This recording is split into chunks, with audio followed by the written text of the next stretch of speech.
Salam Bapak-Bapak dan Ibu, para personal dan juga para pimpinan perusahaan dimanapun Bapak-Bapak dan Ibu berada pada hari ini. Apa kabar semuanya? Baik, puji Tuhan. Sebelum kita mendengarkan firman Tuhan, marilah kita berdoa. Ya Tuhan Bapa, pada hari ini Tuhan, kami mengucapkan terima kasih kepada-Mu Tuhan, karena Engkau telah beserta dengan kami. Ya Tuhan Bapa, kami hendak memberitakan firman-Mu Tuhan, ajari kami Tuhan, supaya firman-Mu ini menjadi hidup dan menjadi berkat buat orang lain ya Tuhan. Tuhan Bapa, Roh Kudus-Mu Tuhan bersama-sama dengan kami, dan juga orang yang mendengarnya Tuhan. Terpujilah nama-Mu, juga nama anak-Mu, Kristus Yesus Tuhan kami. Amin. Baik saudara-saudara yang terkasih dalam nama Tuhan Yesus, nats kita diambil dari Yesaya 61 ayat 1 hingga 9. Demikian bunyinya. Kabar baik kepada Sion. Roh Tuhan Allah ada padaku, karena Tuhan telah mengurapi aku. Ia telah mengutus aku untuk menyampaikan kabar baik kepada orang-orang sengsara dan merawat orang-orang yang remuk hati, untuk memberitakan pembebasan pada orang-orang tawanan dan pelepasan dari penjara pada orang-orang yang terkurung, untuk memberitakan tahun rahmat Tuhan dan hari pembalasan Allah kita, untuk menghibur semua orang yang berkabung, untuk mengaruniakan kepada orang-orang yang berkabung di Sion, mengaruniakan kepada mereka perhiasan kepala sebagai ganti abu, minyak untuk pesta sebagai ganti kain kabul, nyanyian puji-pujian sebagai ganti semangat yang muda, supaya orang yang menyebut mereka pohon terbanting kebenaran yang ditanam Tuhan untuk memperlihatkan keagungannya. Mereka akan membangun kembali reruntuhan yang sudah berabad-abad dan mendirikan tempat-tempat yang sejak dahulu menjadi sunyi sepi. Mereka akan membarui kota-kota yang runtuh, tempat-tempat yang telah turun-temurun menjadi sunyi sepi. Orang-orang luar akan melayani kamu sebagai gembala kambing dombamu, dan orang-orang asing akan bekerja bagimu sebagai petani dan tukang kebun anggurmu. Akan tetapi kamu akan disebut imam Tuhan, akan disebut imam Tuhan, dan dinamai pelayan Allah kita. Kamu akan menikmati kekayaan bangsa-bangsa dan memegahkan diri dengan segala harta mereka. Sebagai ganti aibmu yang 2 kali lipat banyaknya, dan sebagai ganti noda, kamu akan bersorak-sorai karena bagian yang diperoleh, untuk mendapat warisan 2 kali lipat di negeri. Dan sukacita abadi akan menjadi milikmu. Sebab aku, Tuhan, mencintai hukum, membenci perampasan dan kecurangan. Aku akan memberi upahmu dengan benar, dan akan mengikat perjanjian abadi dengan kamu.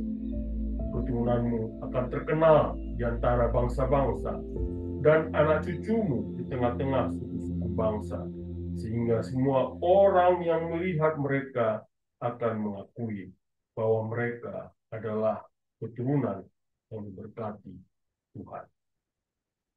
Saudara-saudara yang terkasih dalam nama Tuhan Yesus, tema kita saya ambil adalah menjadi komunitas yang diurapi untuk pemulihan dunia. Saudara-saudara yang terkasih dalam nama Tuhan Yesus, kalau kita lihat Yesaya 61 ayat 1 sampai 9 ini adalah bukan sekedar kumpulan puisi nubuat yang indah. Ini adalah naskah mandat ilahi bagi umat Allah di sepanjang zaman. Di dalamnya ada wahyu Tuhan bertemu dengan penderitaan manusia, dan pengurapan Allah bertemu dengan misi penyembuhan dunia.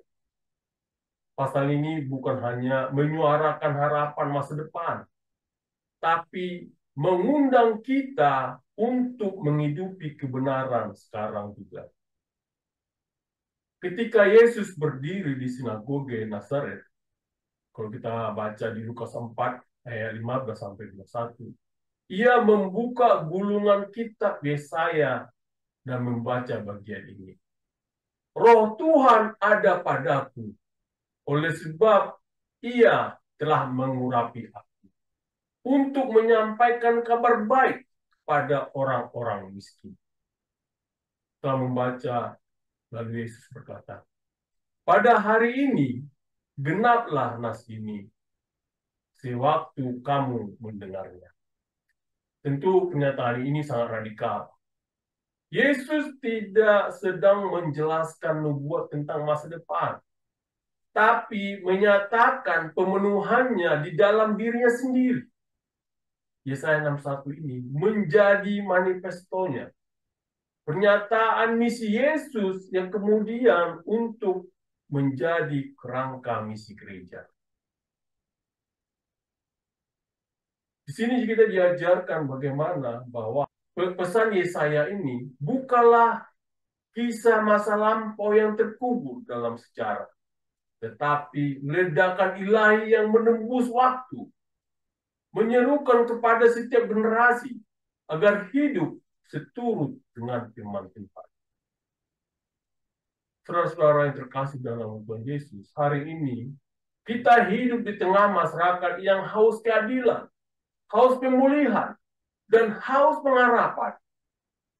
Gereja seringkali terjebak dalam rutinitas ritual dan perdebatan internal, dan melupakan panggilan profetiknya untuk menjadi terang dan garam dunia.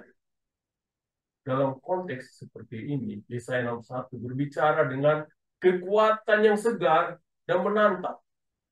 Ia memanggil kita untuk menjadi komunitas yang diurapi untuk melayani, membawa kabar baik bagi yang miskin, memulihkan puing-puing yang telah runtuh, dan juga menghidupi keadilan sebagai bentuk ibadah sejati.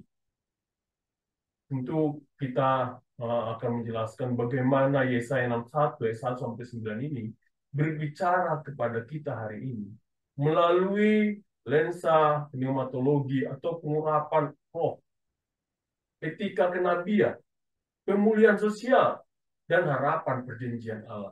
Kita akan menjawab pertanyaan homiletik yang penting, yaitu adalah bagaimana visi kenabian ini membentuk panggilan kita sebagai umat Allah di masa kini. Saudara-saudara yang terkasih dalam Tuhan Yesus, di Yesaya 61 ayat 1 ini dibuka dengan kata, yaitu Roh Tuhan Allah ada padaku, karena Tuhan telah mengurapi aku. Ini adalah kata pembuka dari Yesaya 61, secara eksplisit menekankan bahwa pelayanan dimulai dengan pengurapan roh. Bukan inisiatif manusia, bukan kekuatan politik, bukan strategi organisasi, tetapi kehadiran dan kuasa roh Allah yang menjadi dasar pelayanan.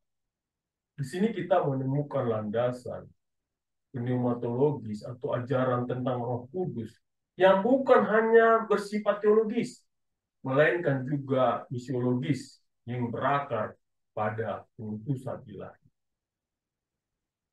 Di sini kita diajarkan bahwa dalam kitab Yesaya, Roh Allah tidak hadir untuk menunjukkan spektakularitas atau individualisme spiritual, tapi sebagai kuasa yang mendorong pelayanan misi kepada dunia. Roh hadir bukan untuk menempatkan individu dalam posisi istimewa, melainkan untuk mengutus mereka kepada yang miskin, tertindas, dan hancur hati. Pengurapan dalam Yesaya bukan untuk mengagumi roh, tapi untuk mengerjakan kasih Allah. Dalam konteks gereja masa kini, hal ini sangat relevan. Karena banyak komunitas Kristen yang mengalami stagnasi rohani karena telah menggantikan misi dengan kenyamanan. dan mengganti pengutusan dengan perayaan internal yang terus berputar. Tetapi di Yesaya 61 ini memanggil kita untuk keluar dari lingkaran kenyamanan rohani dan masuk ke tengah masyarakat yang terluka.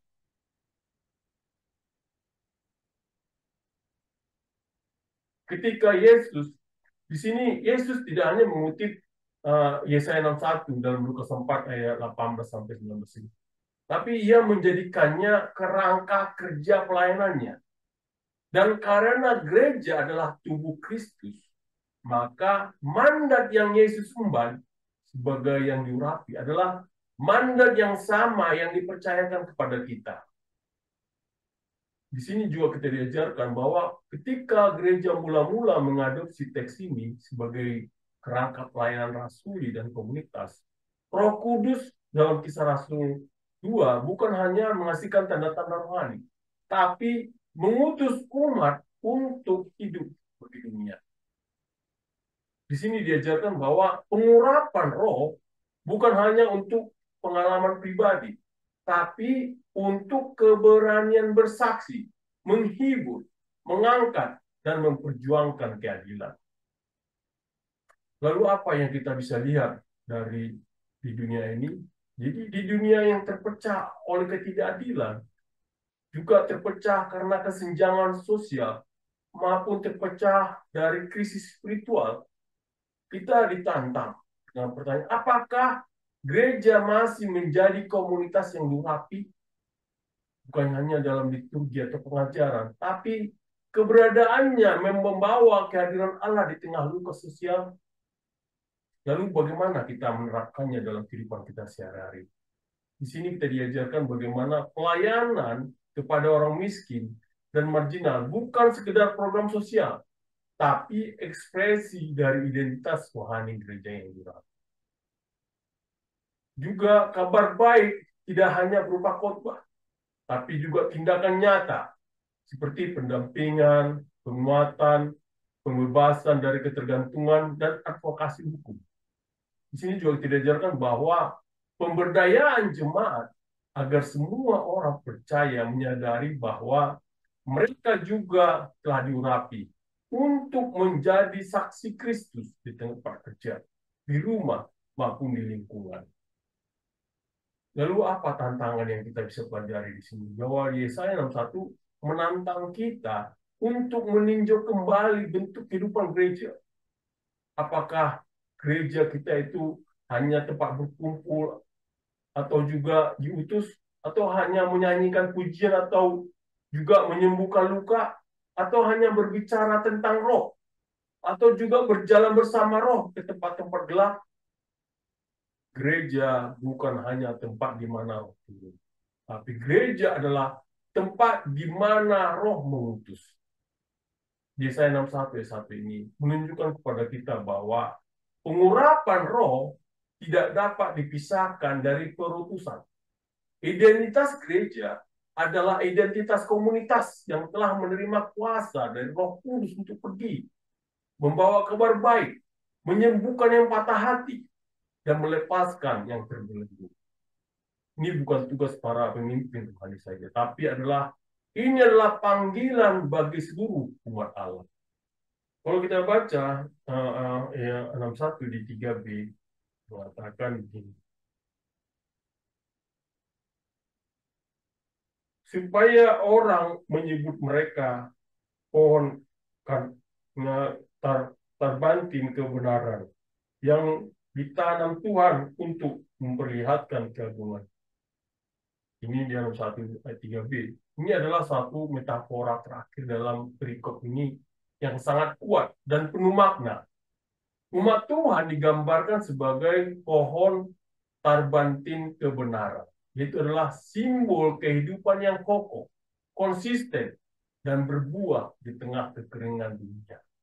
Pohon Tarbantin ini adalah sebagai simbol keteguhan dan kekuatan. Di mana di dalam budaya Timur dekat kuno, pohon Tarbantin dikenal sebagai pohon besar dan tahan terhadap kekeringan serta badai. Ia tidak mudah tumbang, bahkan di padang gurun yang keras. Yesaya menggunakan simbol ini bukan sembarangan. Ia menunjukkan bahwa hasil akhir dari pengurapan, pemulihan, dan misi Allah adalah terbentuknya komunitas yang teguh dalam iman, tangguh dalam pelayanan, dan setia dalam kebenaran. Gereja bukan hanya tempat ibadah sesaat, tapi adalah tanaman Tuhan, milik Allah yang ditanam dengan maksud mulia untuk memperlihatkan keagungannya di tengah bangsa-bangsa. Dalam Yesaya ini kebenaran bukan hanya moralitas pribadi, tapi sebuah tatanan hidup sosial dan spiritual yang adil, sejati, dan berakar dalam karakter Allah. Pohon kebenaran berarti gereja tidak hidup dari tren, tidak hidup dari popularitas maupun kekuasaan duniawi, tapi berakar dalam kasih, keadilan, dan kebenaran Allah. Di sini, seperti yang ditulis oleh Donald Perry dalam bukunya Exploring the Isaiah Scrolls, mengatakan bahwa struktur puisi dan nubuat Yesaya menegaskan bahwa transformasi umat bukanlah sekedar simbolik, melainkan membentuk tata kehidupan yang baru dan adil. Maka kehidupan gereja yang sejati adalah buah dari kebenaran itu. Seperti dikatakan tanaman Tuhan, itu adalah identitas dari sumber ilahi. Identitas gereja bukan hasil dari branding, bukan hasil dari kekayaan atau pengaruh sosial, tapi berasal dari Tuhan sendiri, yaitu tanaman Tuhan. Dalam dunia yang suka mengukur nilai manusia dari performa, status ekonomi maupun pengakuan, firman ini adalah pembebasan. Kita bernilai karena Tuhan yang menanam kita. Simbol tanaman dalam Yesaya adalah janji bahwa kehidupan Allah bisa bertumbuh bahkan di tanah gersang. Maka gereja ditanam bukan untuk kenyamanan, tapi untuk bertahan dan berbuah di tengah penderitaan dunia. Puncak dari semua yang dibahas dari Yesaya 61 ini, saudara-saudara yang terkasih dalam nama Tuhan Yesus, adalah satu tujuannya itu untuk memperlihatkan keagungannya. Semua pengurapan, pembebasan, pemulihan, dan pembangunan bukan untuk kemuliaan gereja, juga bukan untuk kemuliaan pendeta atau institusi manusia. Semua ini adalah untuk menyatakan kemuliaan dan karakter Allah yang penuh kasih, penuh adil, setia, dan penuh pengharapan. Yesaya 61 menutup bukan dengan perintah, tapi dengan janji. Gereja yang hidup dalam panggilan kenabian ini akan berdiri seperti pohon, yaitu mengakar, bertumbuh, memberi naungan, dan menunjukkan bahwa Tuhan masih bekerja di dunia ini. Yesaya 61 ini, saudara-saudara terkasih dalam Tuhan Yesus, adalah undangan kenabian bagi gereja setiap zaman, termasuk hari ini. Kita melihat bahwa adanya pengurapan roh yang menggerakkan misi, keadilan sebagai ibadah yang sejati, pemulihan sebagai panggilan komunitas, identitas sebagai pelayan dan imam, etika Yobel yang membebaskan, pewartaan yang berpijak dalam aksi nyata, dan juga di sini kita lihat bahwa panggilan untuk menjadi pohon kebenaran yang memuliakan Allah. Saudara-saudara yang terkasih dalam nama Tuhan Yesus, di dunia yang kering dan oleh ketidakadilan, retak oleh polarisasi, dan lelah oleh duka kolektif.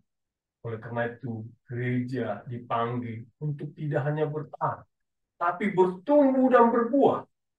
Bukan hanya menyembah Tuhan dalam liturgi, tapi mencerminkan Tuhan dalam kehidupan.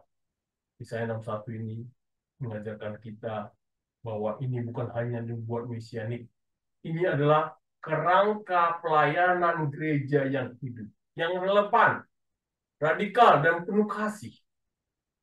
Maka pertanyaan hari ini adalah, apakah kita sebagai gereja, sebagai individu yang telah diurapi, bersedia menjadi pohon terbanting kebenaran di tengah dunia yang gersang,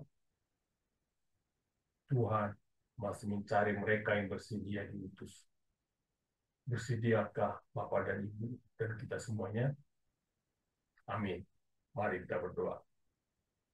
Ya Tuhan Bapa, kami telah mendengarkan firman-Mu Tuhan. Ya Tuhan, ajari kami Tuhan, supaya kami menjadi pohon kebenaran ya Tuhan. Menjadi berbuah ya Tuhan, dimanapun kami berada Tuhan. Dan selalu tubuh kami sebagai tubuh Kristus ya Tuhan. Dan juga gereja menjadi tubuh Kristus ya Tuhan. Dan dapat melayani, jadi gereja yang baik dan benar ya Tuhan. Ya Tuhan Allah Bapa, terpujilah nama-Mu, di dalam nama anak-Mu, Kristus Yesus Tuhan kami. Amin.